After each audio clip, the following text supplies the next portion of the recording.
MP elections ಬರ್ತಾ ಇದೆ. ಯಾವ ಪಕ್ಷದವರು ಸಂಸದರಾಗಬೇಕು ಸರ್ ಇಲ್ಲಿ?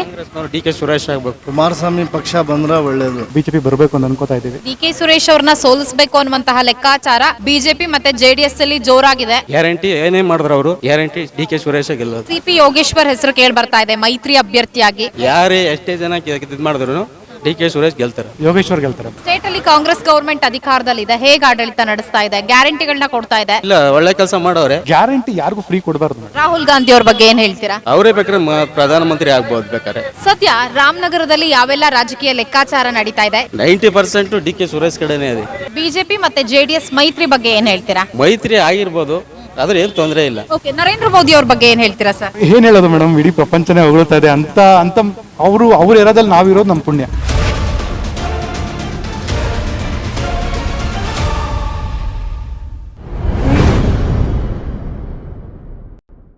ಸರ್, ತಮ್ಮ ಹೆಸರು? ಪುಟ್ಟರಾಜ್ ಅಂದ್ಬಿಟ್ಟು. MP ಎಲೆಕ್ಷನ್ಸ್ ಬರ್ತಾ ಇದೆ. ಯಾವ ಪಕ್ಷದವ್ರು ಸಂಸದರಾಗಬೇಕು ಸರ್ ಇಲ್ಲಿ? ಡಿ.ಕೆ. ಸುರೇಶ್ ಆಗಬೇಕು. ಯಾಕೆ ಸರ್ ಡಿ.ಕೆ. ಸುರೇಶ್ ಆಗಬೇಕು? ಕಾರ್ಯಗಳು ಆಯ್ತವೆ. 25 ವರ್ಷದಿಂದ ಒಂದು ದುರಸ್ತ ಕೆಲಸ ಯಾರು ಮಾಡಿರಲಿಲ್ಲ. ಜನಗಳು ರೈತರ ಕೆಲಸ ಈಗ ಅವ್ರು ನಿಂತ್ಕೊಂಡು ಮಾಡ್ತಾವ್ರೆ.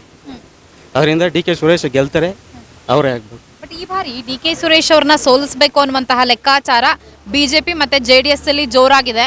ಸಿಕ್ಕಾಪಟ್ಟೆ ಪ್ಲಾನ್ ಎಲ್ಲ ಮಾಡ್ತಾ ಇದ್ದಾರೆ. ವರ್ಕೌಟ್ ಆಗುತ್ತಾ? ಗ್ಯಾರಂಟಿ ಏನೇ ಮಾಡಿದ್ರು ಅವರು ಗ್ಯಾರಂಟಿ ಡಿ.ಕೆ. ಸುರೇಶ್ ಗೆಲ್ಲೋದು. ಓಕೆ, ಅಂದ್ರೆ ಬಿಜೆಪಿ ಮತ್ತೆ ಜೆಡಿಎಸ್ ಮೈತ್ರಿಯಿಂದ ಕೂಡ ಹಿನ್ನಡೆ ಆಗಲ್ವಾ? ಹೇಗೆ? ಯಾವುದೇ ಕಾರಣಕ್ಕೂ ಆಗಲ್ಲ. ಯಾಕಂದ್ರೆ ಜೆಡಿಎಸ್ ನವರ ಓಟ್ ಕೂಡ ಇಲ್ಲಿ ಹೆಚ್ಚಾಗಿದೆ, ರಾಮನಗರ ಇರ್ಬೋದು ಇಲ್ಲಿ. ಸೊ ಹಾಗಾಗಿ ಎಲ್ಲ ಒಂದ್ ಕಡೆ ಹಿನ್ನಡೆ ಆಗತ್ತಾ? ಯಾವುದೇ ಕಾರಣಕ್ಕೂ ಆಗಲ್ಲ. ಕಾಂಗ್ರೆಸ್ನವರು ಓಟ್ ಅಲ್ಲ. ಈ ಚನ್ನಪಣ್ಣಂದು ಅವರೇ ಗೆದ್ದಿರೋದು, ರಾಮನಗರ ಗೆದ್ದಿರೋದು ಅವರೇ, ಮಾಗಡಿ ಗೆದ್ದಿರೋದು ಅವರೇನೆ. ಓಕೆ, ಈ ಗ್ಯಾರಂಟಿ ಗೆಲುವು. ಓಕೆ, ಕೆಲಸಗಳನ್ನ ಮಾಡಿಸಿದಾರ ಹೇಗೆ ಸರ್? ಬೇಕಾದಷ್ಟು ಕೆಲಸ ಮಾಡಿಸವ್ರೆ. ರೋಡ್ ಒಂದು ಕೆಲಸ ಮಾಡಿಸವ್ರೆ, ಆಮೇಲೆ ಚಿಕ್ಕ ಡ್ಯಾಮ್ಗಳು ಮಾಡಿಸವ್ರೆ, ನೀರೊಂದೆಲ್ಲ ವ್ಯವಸ್ಥೆ ಮಾಡ್ತಾವ್ರೆ. ನೀರು ಇಲ್ಲದೇ ಇರೋದಕ್ಕೆ ಏನು ಮಾಡೋಕ್ಕಾಗಲ್ಲ. ಅವ್ರು ಉಯ್ಸಾಕಾಯ್ತದ? ಅಲ್ಲ, ಈಗ ಒಬ್ರ ಜೊತೆ ಮಾತಾಡುವಾಗ ಹೇಳ್ತಾ ಇದ್ರು ಕಾಂಗ್ರೆಸ್ ಬಂದಾಗೆಲ್ಲ ಬರಗಾಲ ಬರುತ್ತೆ ಅಂತ. ಹೌದಾ? ಹೇಗೆ? ಈಗ ಅವರು ಕುಂತ್ಕೊಂಡ ತಕ್ಷಣ ಮಳೆ ಬಿಡ್ತದ. ಈಗ ಅವರು ನೆಕ್ಸ್ಟ್ ಯಾರು ಬೇರೆ ಪಾರ್ಟಿ ಅವ್ರು ಕೂತ್ಕೊಂಡ್ರೆ ಮಳೆ ಸಂಗೀತ ಬೇಕಾದ್ರೆ ಕೂತ್ಕೊಳ್ಳಿ. ಇವಾಗ ಡಿ.ಕೆ. ಸುರೇಶ್ ಗ್ಯಾರಂಟಿ ಗೆಲ್ತಾರೆ, ಕೆಲಸನೂ ಮಾಡವ್ರೆ, ಧೈರ್ಯವಂತ. ಸಿ.ಪಿ. ಯೋಗೇಶ್ವರ್ ಹೆಸರು ಕೇಳಿ ಬರ್ತಾ ಇದೆ ಮೈತ್ರಿ ಅಭ್ಯರ್ಥಿಯಾಗಿ. ಪ್ರಬಲವಾದಂತಹ ಪ್ರತಿಸ್ಪರ್ಧಿ ಅನ್ಸುತ್ತಾ? ಕಾಂಪಿಟೇಷನ್ ಇರುತ್ತೆ ಅಂತ ಅನ್ಸ್ತಾ ಇದೆ ರೂರಲ್ ಅಲ್ಲಿ. ಗ್ಯಾರಂಟಿ ಡಿ.ಕೆ. ಸುರೇಶ್ ಗೆಲ್ಲೋರು. ಯಾರೇ ಎಷ್ಟೇ ಜನ ಇದು ಮಾಡಿದ್ರು ಡಿ.ಕೆ. ಸುರೇಶ್ ಗೆಲ್ತಾರೆ. ಡಿ.ಕೆ. ಸುರೇಶ್ ಗೆಲ್ತಾರೆ ಅನ್ನೋದಕ್ಕೆ ಒಂದಷ್ಟು ಕಾರಣಗಳನ್ನ ಕೊಡೋದಾದ್ರೆ ಏನ್ ಹೇಳ್ತೀರಾ ಸರ್? ಏನು ಒಳ್ಳೊಳ್ಳೆ ಕೆಲಸ ಮಾಡವ್ರೆ. ಈಗ ಹೇಳಿದ್ನಲ್ಲ ನಿಮಗೆ, ದುರಸ್ತು 25 ವರ್ಷದಿಂದ ಯಾರು ಮಾಡೋಕ್ಕಾಯ್ತಿರಲ್ಲ ಜಮೀನ್ದು. ಅದೊಂದು ಈಗ ಒಳ್ಳೆ ಕೆಲಸ ಅದು ಮಾಡವ್ರೆ. ಬೇಕಾದಷ್ಟು ಒಳ್ಳೊಳ್ಳೆ ಕೆಲಸಗಳು ಮಾಡವ್ರೆ. ಚಿಕ್ಕ ಡ್ಯಾಮ್ಗಳು ಮಾಡವ್ರೆ, ರೋಡ್ ಕೆಲಸ ಮಾಡವ್ರೆ, ಬೇಕಾದಷ್ಟು ಕೆಲಸ ಮಾಡವ್ರೆ. ಸ್ಟೇಟ್ ಅಲ್ಲಿ ಕಾಂಗ್ರೆಸ್ ಗವರ್ಮೆಂಟ್ ಅಧಿಕಾರದಲ್ಲಿದೆ. ಹೇಗೆ ಆಡಳಿತ ನಡೆಸ್ತಾ ಇದೆ? ಗ್ಯಾರಂಟಿಗಳನ್ನ ಕೊಡ್ತಾ ಇದೆ. ಜನಕ್ಕೆ ಉಪಯೋಗ ಆಗ್ತಿದ್ಯಾ? ಪ್ರಯೋಜನ ಆಗ್ತಿದ್ಯಾ? ಬಡವರಿಗೆ ತಲುಪ್ತಾ ಇದೆಯಾ? ಹೇಗೆ? ಇಲ್ಲ, ಒಳ್ಳೆ ಕೆಲಸ ಮಾಡವ್ರೆ, ತಲುಪ್ತಾವೆ. ಏನು ಅದರಲ್ಲೇನು ಏನು ಇದಿಲ್ಲ. ಬೇರೆಯವ್ರು ಹೇಳ್ಕೋಬೋದು ಆ ಥರ ಈ ಥರ ಹಂಗೆ ಹಂಗೆ ಅಂತ. ಸೋಮಾರಿ ಆಗ್ತಾರಂತೆ ಎಲ್ಲ ಜನ ಫ್ರೀ ಆಗಿ ಕೊಟ್ರೆ. ಕೆಲವ್ರು ಹೇಳ್ತಾ ಇದ್ರು ಲೇಡೀಸ್ ಎಲ್ಲ ಮನೆಯಲ್ಲೇ ಇರಲ್ಲ, ಹೋಗ್ತಾರೆ ಅಂತ. ಹೌದಾ? ಹೇಗೆ? ಅದು ಅವ್ರೇನೋ ಕಳ್ಸವ್ರೇನೋ ಗೊತ್ತಿಲ್ಲ. ಎಲ್ಲರೂ ಆ ಥರ ಇರಲ್ಲ, ಒಬ್ಬರು ಒಂದೊಂದು ಥರ ಇರ್ತಾರೆ. ಅದರಲ್ಲಿ ಏನು ತೊಂದರೆ ಇಲ್ಲ, ಚೆನ್ನಾಗಿ ನಡೀತಾ ಇದೆ. ಮೋದಿ ಅವ್ರ ಬಗ್ಗೆ ಏನು ಹೇಳ್ತೀರಾ ಸರ್? ಮೋದಿಯವ್ರ ಬಗ್ಗೆ ನಮಗೇನು ಅಷ್ಟೊಂದು ಇದಿಲ್ಲ. ನಮಗೆ ಅಂದರೆ ನಾವು ಕಾಂಗ್ರೆಸ್ಸು, ಅದರಿಂದ ನಾವು ಕಾಂಗ್ರೆಸ್ ಬಗ್ಗೆನೇ ಮಾತಾಡೋದು. ರಾಹುಲ್ ಗಾಂಧಿ ಅವ್ರ ಬಗ್ಗೆ ಏನು ಹೇಳ್ತೀರಾ? ಅವರೇ ಬೇಕಾದ್ರೆ ಪ್ರಧಾನಮಂತ್ರಿ ಆಗ್ಬೋದು ಬೇಕಾರೆ. ನಮ್ಗೆ ಗೌರ್ಮೆಂಟ್ ಏನೋ ಬಂದರೆ ಬೇಕಾದ್ರೆ ಅವರು ಪ್ರಧಾನಮಂತ್ರಿ ಆಗಲಿ, ಏನು ಅದರಲ್ಲಿ ಏನು ಅಷ್ಟಿಲ್ಲ. ಸದ್ಯ ರಾಮನಗರದಲ್ಲಿ ಯಾವೆಲ್ಲ ರಾಜಕೀಯ ಲೆಕ್ಕಾಚಾರ ನಡೀತಾ ಇದೆ? ಯಾವ ಪರವಾದ ಅಲೆ ಇದೆ? ಯಾರ ಪರವಾಗಿದೆ ಸರ್? 90% ಡಿ.ಕೆ. ಸುರೇಶ್ ಕಡೆನೇ ಇದೆ. ಈಗ ನೀವು ಹೇಳ್ದಂಗೆ ಇವರಿಬ್ಬರು ಮೈತ್ರಿ ಆಗಿರ್ಬೋದು, ಆದ್ರೂ ಏನು ಪ್ರಯೋಜನ ಇಲ್ಲ. ಡಿ.ಕೆ. ಸುರೇಶ್ ಅಂತೂ ಗೆಲ್ತಾರೆ. ಕೆಲಸನೂ ಮಾಡೋರೆ, ಕೆಲಸ ಮಾಡ್ತಾನೂ ಇರ್ತಾರೆ. ಬಟ್ ರಾಜಕೀಯದಲ್ಲಿ ಒಂದಷ್ಟು ಮಾತು ಕೇಳಿ ಬರ್ತಾ ಇದೆ. ಡಿ.ಕೆ. ಸುರೇಶ್ ಅವ್ರಿಗೆ ಸಿ.ಪಿ. ಯೋಗೇಶ್ವರ್ ಪ್ರಬಲವಾದಂತಹ ಪ್ರತಿಸ್ಪರ್ಧಿ ಆಗ್ತಾರೆ. ಈ ಬಾರಿ ಏನಾದರೂ ಲೆಕ್ಕಾಚಾರ ಉಲ್ಟಾ ಕೂಡ ಆಗಬಹುದು. ರಾಮನಗರ ಜನರು ಬದಲಾವಣೆ ಬಯಸ್ತಾ ಇದ್ದಾರೆ ಅಂತ. ನಿಜಾನ? ಹೇಗೆ? ಈಗ ಅವ್ರು ಯಾರೇನು ಹೇಳ್ಕೊಳ್ಬೋದು. ಈಗ ಇವರು ಯಾರು ಅದೇ ಅಲ್ಲ, ಅವ್ರ ಹೆಸರು ಸಿ.ಪಿ. ಯೋಗೇಶ್ವರ ಯಾರು ಹೇಳಿ? ಕುಮಾರಸ್ವಾಮಿ ಅವರು. H.D. ಕುಮಾರಸ್ವಾಮಿ ಅವರು ಹಂಗೆ ಅವರು ಏನಾರ ಮಾಡ್ತೀವಿ ಅಂತ ಇದ್ರು. ಇಲ್ಲಿ ಸೋಲಿಲ್ವಾ? ಇದರಿಂದ ಮಾಮೂಲಿ ಅವ್ರು ಹೇಳ್ಕೋತಾರೆ. ಇಲ್ಲಿ ಯಾರು ಏನೇ ಮಾಡಿದ್ರು ಡಿ.ಕೆ. ಸುರೇಶ್ ಗೆಲ್ಲೋದು. ಆಮೇಲೆ ಕೆಲಸನೂ ಮಾಡವ್ರೆ, ಮಾಡ್ತಾನೂ ಇರ್ತಾರೆ. ಓಕೆ, ಬಿಜೆಪಿ ಮತ್ತೆ ಜೆಡಿಎಸ್ ಮೈತ್ರಿ ಬಗ್ಗೆ ಏನು ಹೇಳ್ತೀರಾ? ಮೈತ್ರಿ ಆಗಿರ್ಬೋದು, ಆದ್ರೆ ಏನು ತೊಂದರೆ ಇಲ್ಲ. ಎಲ್ಲರೂ ಆ ಥರನೇ ಮಾತಾಡಲ್ಲ. ಈ ಕಡೆನೂ ಇರ್ತಾರೆ, ಆ ಕಡೆನೂ ಇರ್ತಾರೆ. ನೀವೇನೇ ಹೇಳಿದ್ರು ಡಿ.ಕೆ. ಸುರೇಶ್ ಗೆಲ್ತಾರೆ. ರಾಜಕೀಯದಲ್ಲಿ ಒಂದು ಲೆಕ್ಕಾಚಾರ ಇರುತ್ತೆ. ಈಗ ಮೈತ್ರಿ ಆದಂತಹ ಸಂದರ್ಭದಲ್ಲಿ ಬಿಜೆಪಿ ಓಟು ಅವ್ರಿಗೆ ಬೀಳುತ್ತೆ, JDS ಓಟು ಒಂದ್ ಕಡೆ ಆಗತ್ತೆ, ಕಾಂಗ್ರೆಸ್ ಓಟ್ ಅಷ್ಟೇ ಇನ್ನೊಂದ್ ಕಡೆ ಆಗತ್ತೆ ಅಂತ. ಸೊ ಆಗ ಒಂದ್ ಸ್ವಲ್ಪ ಸ್ಪರ್ಧಿಗೆ ಭಯ ಆಗತ್ತೆ, ಯಾಕಂದ್ರೆ 2 ಓಟು ಒಂದ್ ಕಡೆ ಆದಾಗ, 1 ಓಟುಗಳು ಒಂದ್ ಕಡೆ ಆದಾಗ.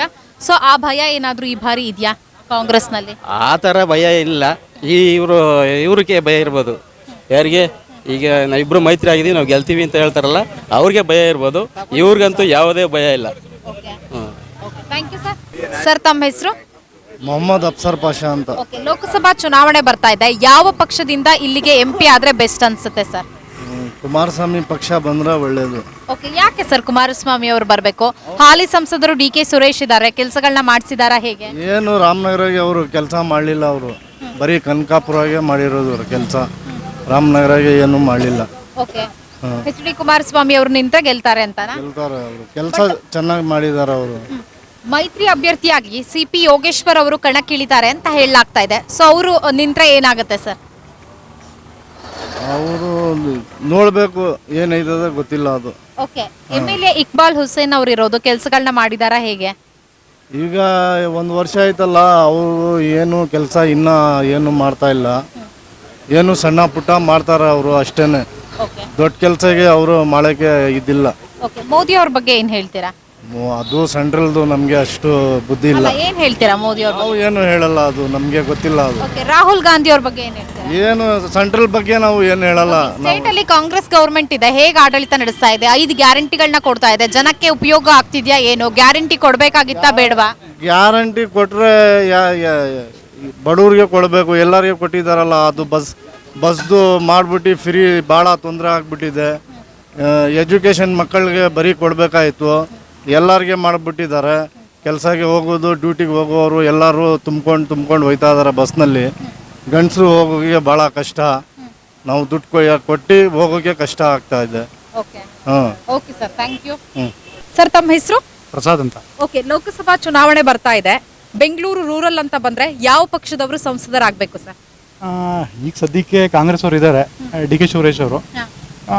ಪರವಾಗಿಲ್ಲ, ಕೆಲವು ಕೆಲಸಗಳೆಲ್ಲ ಚೆನ್ನಾಗಿ ಮಾಡಿದ್ದಾರೆ. ಬಟ್ ಸಮ್ಟೈಮ್ಸ್ ಈಗ ನೋಡ್ತಾ ಇದ್ರೆ, ಈ ಗೌರ್ಮೆಂಟ್ ಎಲ್ಲ ನೋಡಿದ್ರೆ, ಸೊ ವಿ ನೀಡ್ ರೀಪ್ಲೇಸ್. ಬೇರೆಯವ್ರಿಗೂ ಆಪರ್ಚುನಿಟಿ ಕೊಡಬೇಕು, ಬೇರೆ ಪಕ್ಷದವ್ರಿಗೆ. ಸೊ ವಿ ಎಕ್ಸೆಪ್ಟ್ BJP ಬರಬೇಕು ಅಂತ ಅನ್ಕೋತಾ ಇದ್ದೀವಿ. ಓಕೆ, ಈಗ BJP ಮತ್ತೆ JDS ಮೈತ್ರಿ ಮಾಡ್ಕೊಂಡಿದೆ, ಹಾಗಾಗಿ ಯಾವ ಕ್ಯಾಂಡಿಡೇಟ್ ಅನ್ನ ಹಾಕಿದ್ರೆ ಉತ್ತಮ ಅಂತ ಅನ್ಸುತ್ತೆ? ಸದ್ಯಕ್ಕೆ 3 ಜನ ಹೇಳ್ತಿದ್ದಾರೆ, ಕುಮಾರಣ್ಣರು, ಯೋಗೇಶು, ಇಲ್ಲ ದೇವೇಗೌಡರು ಅಳಿಯ. ರೈಟ್ ಕ್ಯಾಂಡಿಡೇಟ್ 3 ಜನ ರೈಟ್ ಕ್ಯಾಂಡಿಡೇಟ್. ಸೊ ನೋಡೋಣ, ದೇವೇಗೌಡರು ಅಳಿಯ ನಿಂತ್ಕೊಂಡ್ರೆ better. But doctor CN Manjunath ಅವರು ರೂರಲ್ ಇಂದ ಹಿಂದೆ ಸರಿದಿದ್ದಾರೆ ಅನ್ನೋ ಮಾತುಗಳು ಕೂಡ ಕೇಳಿ ಬರ್ತಾ ಇದೆ. ಸದ್ಯಕ್ಕೆ CP ಯೋಗೇಶ್ವರ್ ಅವರೇ ಇಲ್ಲಿನ ಸ್ಪರ್ಧಿ ಅಂತ ಹೇಳಲಾಗ್ತಾ ಇದೆ. ಇನ್ ಕೇಸ್ ಅವರು ಮತ್ತೆ DK ಸುರೇಶ್ ಅಂತ ಆದ್ರೆ ಯಾರು ಗೆಲ್ತಾರೆ ಸರ್? ಯೋಗೇಶ್ವರ್ ಗೆಲ್ತಾರೆ. ಓಕೆ, DK ಸುರೇಶ್ ಅವರು ಏನೋ ಕೆಲಸಗಳನ್ನ ಮಾಡಿದಾರಾ ಹೇಗೆ? ಪರವಾಗಿಲ್ಲ, ನೋಡಿದ್ದೀವಿ, ಕೆಲಸಗಳು ಚೆನ್ನಾಗಿ ಮಾಡಿದ್ದಾರೆ. ಓಕೆ, ಜನ ಬದಲಾವಣೆ ಬಯಸ್ತಾ ಇರೋದಕ್ಕೆ ಕಾರಣ ಏನು ಸರ್? ನೀವೇ ನೋಡ್ತಿದ್ರ ಮೇಡಮ್, ಒಂದು 10 ಮಂತ್ಸಿಂದ ನಾವು ಇಲ್ಲಿ ಕಾಂಗ್ರೆಸ್ ಗೌರ್ಮೆಂಟ್ ಬಂದು ಅನ್ನೆಸರಿ ಮೀನ್ಸ್ ನೀಡ್ ಯಾರಿಗಿದೆ ಅವ್ರಿಗೆಲ್ಲ ಅವರು ಬೆನಿಫಿಟ್ಸ್ ಕೊಡ್ತಾ ಇಲ್ಲ. ಸೊ ಅನ್ನೆಸರಿ ಒಂಥರ ಗುಂಪಲ್ಲಿ ಗೋವಿಂದ ಅನ್ನೋಂಗೆ government is not in right direction. So if it ನಮಗೊಂದು ಹೋಪ್ಸ್ ಇರಲಿಲ್ಲ ಬಿಫೋರ್ 2014. ಈಗ ಪ್ರತಿಯೊಬ್ಬ ಜನಗಳಿಗೂ ಅಷ್ಟೇ ಒಂದು ಹೋಪ್ ಇದೆ, ನಾವು ಏನಾದ್ರು ಮಾಡ್ಬೋದು, ಒಂದು ಸೆಟಪ್ ಮಾಡೋದ್ರಿಂದ, ಇಲ್ಲ ಏನಾದ್ರು ಬಿಸ್ನೆಸ್ ಮಾಡೋದ್ರಿಂದ. ಆ ಹೋಪ್ಸ್ ಯಾರಿಂದ ಬಂತು? So we need Narendra Modi leadership. Okay, ಈಗ ಸ್ಟೇಟ್ ಗೌರ್ಮೆಂಟ್ ಬಗ್ಗೆ ಮಾತಾಡಿದ್ರಿ. ಸೊ 5 ಗ್ಯಾರಂಟಿಗಳನ್ನ ಕೊಡ್ತಾ ಇದೆ, ನಿಜಕ್ಕೂ ಬಡವರಿಗೆ ತಲುಪ್ತಾ ಇದೆಯಾ ಹೇಗೆ? ಜನಕ್ಕೆ ಸಹಾಯ ಆಗ್ತಿದ್ಯಾ? ಕೊಡ್ಬೇಕಿತ್ತ ಬೇಡವಾ ಸರ್? ಗ್ಯಾರಂಟಿಗಳು ಒಳ್ಳೇದೋ ಕೆಟ್ಟದ್ದೋ? ಗ್ಯಾರಂಟಿ ಯಾರಿಗೂ ಫ್ರೀ ಕೊಡಬಾರ್ದು ಮೇಡಮ್. ಸಮಥಿಂಗ್ ಅಂದರೆ ಈಗ ಅವ್ರ ಕಡೆಯಿಂದ ಏನಾದ್ರು ದುಡಿಸ್ಕೊಂಡು ಅವ್ರ ಕಡೆಯಿಂದ ಬೆನಿಫಿಷರಿ. ಈಗ ಫಾರ್ ಎಕ್ಸಾಂಪಲ್, ಈಗ ಬಸ್ ಚಾರ್ಜ್ ಕಡಿಮೆ ಮಾಡೋದು, ಫ್ರೀ ಅಂತಲ್ಲ, ಈಗ ರೈಲ್ ಟಿಕೆಟ್ ಸೆಂಟ್ರಲ್ ಕಡಿಮೆ ಮಾಡಿದ್ರು. ಸೊ ಹಾಗೇನೆ ಕರೆಂಟಲ್ಲಿ ರೈಟ್ ಕಡಿಮೆ ಮಾಡೋದು. ಈಗ ಅದೆಲ್ಲ ಮಾಡಿದ್ರೆ ಓಕೆ. ಈಗ ರಿಜಿಸ್ಟ್ರೇಷನ್ ಚಾರ್ಜ್ಗಳೆಲ್ಲ ಡಬಲ್ ಮಾಡಿದೆ, ಡಬಲ್ ಟ್ರಿಬಲ್ 4th ಆಗ್ಬಿಡೈತೆ. ಸೊ ಅವೆಲ್ಲ ಕಡಿಮೆ ಮಾಡಿದ್ರೆ ಅದೇ ಯೂಸ್ಫುಲ್. ಪಬ್ಲಿಕ್ ಅದೇ ಬೇಕಾಗಿರೋದು. ಬರೀ ಅಕ್ಕಿ ಇಟ್ಕೊಂಡು ಯಾರು ಊಟಕ್ಕೋಸ್ಕರ ನಮ್ಮ ದೇಶದಲ್ಲಿ ಯಾರು ಊಟಕ್ಕೋಸ್ಕರ ಸಾಯ್ತಿದ್ದಾರೆ? ಎಲ್ಲ ಫ್ರೀ ಕೊಟ್ರೆ ಜನರು ಸೋಮಾರಿ ಆಗ್ತಾರೆ ಅಂತ BJP ಆರೋಪ ಮಾಡ್ತಿದೆ, ಇದನ್ನ ಒಪ್ಕೊಳ್ತೀರಾ ಹೇಗೆ? BJP ಅಂತಾನಲ್ಲ ಮೇಡಮ್, ನಾನು BJP ಅಂತ ಹೇಳ್ತಿಲ್ಲ. ಪ್ರತಿಯೊಬ್ಬ ಮನುಷ್ಯ ಕೂಡ ನಿಮ್ಮನ್ನು ಕೇಳಿದ್ರು ನೀವು ಅದೇ ಹೇಳ್ತೀರಾ. ಈಗ ಕಾಂಗ್ರೆಸ್ ಭದ್ರಕೋಟೆ ಅಂತ ಅನ್ಕೊಂಡಿದೆ ಕಾಂಗ್ರೆಸ್ ಈ ಬೆಂಗಳೂರು ರೂರಲ್ ಅನ್ನ. ನಿಜಕ್ಕೂ ಭದ್ರಕೋಟೆನ ಈ ಬಾರಿ ಲೆಕ್ಕಾಚಾರ ಉಲ್ಟಾ ಆಗತ್ತಾ? ಕಾಂಗ್ರೆಸ್ ಭದ್ರಕೋಟೆ ಛಿದ್ರ ಆಗತ್ತಾ ಹೇಗೆ ಸರ್? ಈ ಡಿಸ್ಕಷನ್ ಪೊಲಿಟಿಕಲ್ ಮಾಡಬೇಡಿ. ಭದ್ರಕೋಟೆ ಅದೆಲ್ಲ ಅಲ್ಲ. People need change. ಯಾರು ಬೇಕಾದ್ರೂ But ಆಗ್ಬೋದು. ಅವ್ರು ಕಾಂಗ್ರೆಸ್ ಅವ್ರು ಹೇಳ್ತಾ ಇದ್ದಾರೆ ಸೊ ಅಭಿವೃದ್ಧಿ ಮಾಡಿದ್ದಾರೆ, ಡಿ ಕೆ ಸುರೇಶ್ ಅವರೇ ಮತ್ತೊಮ್ಮೆ ಸಂಸದರಾಗ್ತಾರೆ ಅನ್ನೋದು ಅವ್ರ ಲೆಕ್ಕಾಚಾರ. ಸೊ ಚೇಂಜ್ ಆಗತ್ತಾ ಹೇಗೆ ಒಬ್ಬ ಮತದಾರರಾಗಿ? ಮೇಡಮ್ ಈಗ ನಾವು 10 ಇಯರ್ಸಿಂದ ನೋಡ್ತಾ ಇದೀವಿ ಮೋದಿ ಅವರು ಹೇಗೆ ಅಂತ. ನಮಗೂ ಒಬ್ಬ ಮೋದಿ ಅಲ್ಲ BJP MP ಬೇಕು ಅಂತ ಅನ್ಕೊಳ್ತಾ ಇದ್ದೀವಿ, ಸೆಂಟ್ರಲ್ ಗೌರ್ಮೆಂಟ್ ಸಪೋರ್ಟ್ ಇರುವಂಥದ್ದು. So we accept. Okay, Narendra Modi ಅವ್ರ ಬಗ್ಗೆ ಏನ್ ಹೇಳ್ತೀರಾ ಸರ್? ಏನು ಹೇಳೋದು ಮೇಡಮ್, ಇಡೀ ಪ್ರಪಂಚನೇ ಹೊಗಳ್ತಾ ಇದೆ ಅಂತ ಅಂತ ಅವ್ರು ಇರೋದಲ್ಲಿ ನಾವಿರೋದು ನಮ್ಮ ಪುಣ್ಯ, ಓಕೆ. ನಮ್ಮ ಪುಣ್ಯ ಅಷ್ಟೇ. ರಾಹುಲ್ ಗಾಂಧಿ ಅವ್ರ ಬಗ್ಗೆ? ಇನ್ನೂ ಕೆಲಸ ಮಾಡಬೇಕು ಅವರು. ಓಕೆ, ಬೆಂಗಳೂರು ರೂರಲ್ ಇಂದ ಹಾಗಾದ್ರೆ ಈ ಬಾರಿ ಮೈತ್ರಿ ಅಭ್ಯರ್ಥಿ ಗೆಲ್ತಾರೆ? ಹಾಂ ಹೌದು. ಓಕೆ ಸರ್, ಹಾಗಾದ್ರೆ ಈಗ ಅಂದ್ರೆ ಒಂದು ಬಿಜೆಪಿ ಫೇವರ್ ಅಲೆ ಇದೆಯಾ ಹೇಗೆ ಇಲ್ಲಿ? ಆಲ್ ಓವರ್ ಇಂಡಿಯಾನೇ ಹೇಗಿದೆ, ಇಲ್ಲಿ ಮಾತ್ರ ಅಂತಲ್ಲ, ಆಲ್ ಓವರ್ ಇಂಡಿಯಾನೇ ಇದೆ. ಓಕೆ 400+.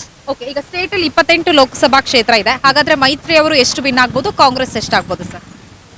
ನನ್ನ ಪ್ರಕಾರ 28 ಮೈತ್ರಿಯವರು ಗೆಲ್ತಾರೆ. ಓಕೆ, ಒಂದು ಸೀಟ್ ಕೂಡ ಕಾಂಗ್ರೆಸ್ಗೆ ಬರಲ್ಲ, ಯಾಕಂದ್ರೆ 2019 ಅಲ್ಲಿ ಕೂಡ ಒಂದೇ ಸೀಟು ಕಾಂಗ್ರೆಸ್ಗೆ ಬಂದಿದ್ದು, ಅದು ಬೆಂಗಳೂರು ಗ್ರಾಮಾಂತರ. ಹೌದು ಸೊ ಈ ಬಾರಿ ಬೆಂಗಳೂರು ಗ್ರಾಮಾಂತರದ ಚಿತ್ರಣ ಕೂಡ ಬದಲಾಗತ್ತೆ. ಹೌದು. Okay sir, thank you. ನೋಡಿದ್ರಲ್ಲ ವೀಕ್ಷಕರೇ, ಬೆಂಗಳೂರು ಗ್ರಾಮಾಂತರ ಲೋಕಸಭಾ ಕ್ಷೇತ್ರದ ರಾಮನಗರ ವಿಧಾನಸಭಾ ಕ್ಷೇತ್ರ ಏನಿದೆ, ರಾಮನಗರ ಸಿಟಿ ಇರ್ಬೋದು, ಜೊತೆಗೆ ಹಳ್ಳಿಗಳಲ್ಲಿ ಇರುವಂತಹ ಸಾರ್ವಜನಿಕರ ಮಾತು. ಒಂದಷ್ಟು ಜನರು ಹಾಲಿ ಸಂಸದರಾಗಿರುವಂತಹ ಡಿ ಕೆ ಸುರೇಶ್ ಅವರ ಪರವಾಗಿ ಮಾತನಾಡಿದ್ರೆ, ಇನ್ನೊಂದ್ ಕಡೆ ಮೈತ್ರಿ ಅಭ್ಯರ್ಥಿಯ ಪರವಾಗಿ ಮತದಾರರು ಆಸಕ್ತಿಯನ್ನ ತೋರಿಸ್ತಾ ಇದ್ದಾರೆ. ಅಂದ್ರೆ ಸದ್ಯದ ಇವತ್ತಿನ ಸಮೀಕ್ಷೆಯ ಪ್ರಕಾರ 60-40 ಅನ್ನುವಂತಹ ಲೆಕ್ಕಾಚಾರ ಇದೆ. ಮೈತ್ರಿ ಅಭ್ಯರ್ಥಿಗೆ 60% ಮತದಾರರು ಜೈ ಅಂತ ಇದ್ರೆ, ಕಾಂಗ್ರೆಸ್ ಅಭ್ಯರ್ಥಿಗೆ 40% ಮತದಾರರು ಜೈ ಅಂತ ಇದ್ದಾರೆ. ಸದ್ಯ ಇನ್ನೂ ಕೂಡ ಟಿಕೆಟ್ ಅನೌನ್ಸ್ ಆಗಿಲ್ಲ. ಟಿಕೆಟ್ ಅನೌನ್ಸ್ ಆದ ಬಳಿಕ ಇನ್ನೂ ಕೂಡ ಈ ಒಂದು ಗ್ರಾಮಾಂತರ ಲೋಕಸಭಾ ಕ್ಷೇತ್ರ ಏನಿದೆ ಬೆಂಗಳೂರು, ಸೊ ಇಲ್ಲಿನ ರಣಕಣ ಇನ್ನಷ್ಟು ಹೆಚ್ಚಾಗುವಂತಹ ಸಾಧ್ಯತೆ ಹೆಚ್ಚಿದೆ. ವಿಡಿಯೋ ಜರ್ನಲಿಸ್ಟ್ ಸಂದೀಪ್ ಜೊತೆ ವೀಣಾ ಸಿದ್ದಾಪುರ್, ಕರ್ನಾಟಕ ಟಿವಿ, ರಾಮನಗರ.